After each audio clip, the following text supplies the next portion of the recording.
কোনো দুষ্কৃতিকারী, কোনো চাঁদাবাজ, কোনো দখলবাজ বিএনপিতে জায়গা পাবে না। দেখেন 6 দিন যাবত আন্দোলন না, আমরা 17 বছর যাবতই আন্দোলন করছি। এটা গণতন্ত্র পুনরুদ্ধারের জন্য, জনগণের ভোটের অধিকার রক্ষা করার জন্য। যতক্ষণ পর্যন্ত গণতন্ত্র পুনরুদ্ধার না হবে, জনগণের ভোটাধিকার পুনরুদ্ধার না হবে, ততক্ষণ পর্যন্ত আমরা মাঠে থাকব।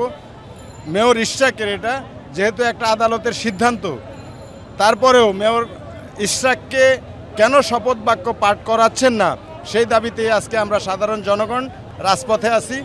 যতক্ষণ পর্যন্ত ইশরাকের শপথ বাক্য পাঠ করানো না হবে, ততক্ষণ পর্যন্তই আমরা মাঠে থাকব। মেয়র সাদেক হোসেন খোকা একজন freedom fighter. Mayor Sadek Hossain Khoka মন্ত্রী ছিলেন, এমপি ছিলেন, বৃহত্তর ঢাকা নগরের মেয়র ছিলেন।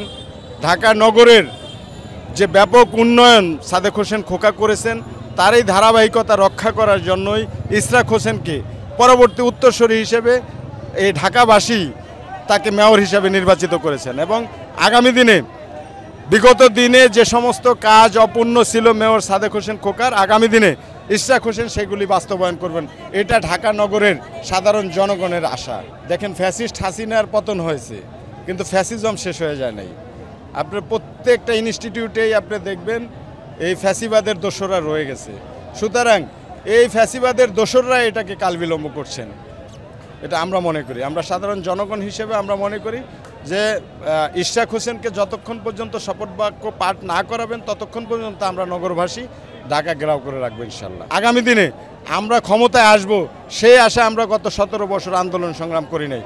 আমরা শুধু এদেশের জনগণের ভোটাধিকার রক্ষা এবং গণতন্ত্র ফিরিয়ে দেওয়া, এদেশের সাধারণ জনগণ যেন সুখে এবং স্বাচ্ছন্দ্যে বসবাস করতে পারে, সেই জন্যই আমাদের বিএনপির রাজনীতি। আমাদের বিএনপির রাজনীতি কখনোই ক্ষমতা কেন্দ্রিক ছিল না। আমরা ক্ষমতার লোভে কখনোই পলিটিক্সটা করি নাই। আমাদের মাননীয় ভারপ্রাপ্ত চেয়ারম্যানের একটাই কথা, কোনো দুষ্কৃতিকারীর বিএনপিতে জায়গা হবে না। কোনো দুষ্কৃতিকারী, কোনো চাঁদাবাজ, কোনো দখলবাজ বিএনপিতে জায়গা পাবে না।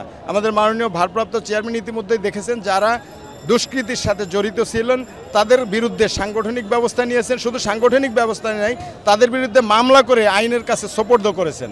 আপনারা জানেন যে বিএনপির ভারপ্রাপ্ত চেয়ারম্যান জনাব তারেক রহমান এই দেশের জনগণের কল্যাণে কাজ করেন।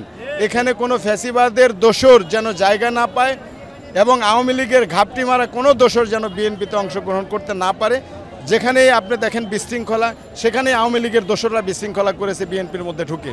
বিএনপির 17 বছরে যারা রাজপথে থেকে আন্দোলন সংগ্রাম করেছেন, কোনো কর্মী আজ পর্যন্ত এরকম কোনো নিউজ পাওয়া যায় না যে বিএনপি 17 বছরে যারা রাজপথে ছিলেন, মামলা হামলার শিকার হয়েছেন, তারা কোনো চাঁদাবাজির সাথে জড়িত আছে, কোনো দখলবাজির সাথে জড়িত আছে, এরকম কোনো নজির নাই।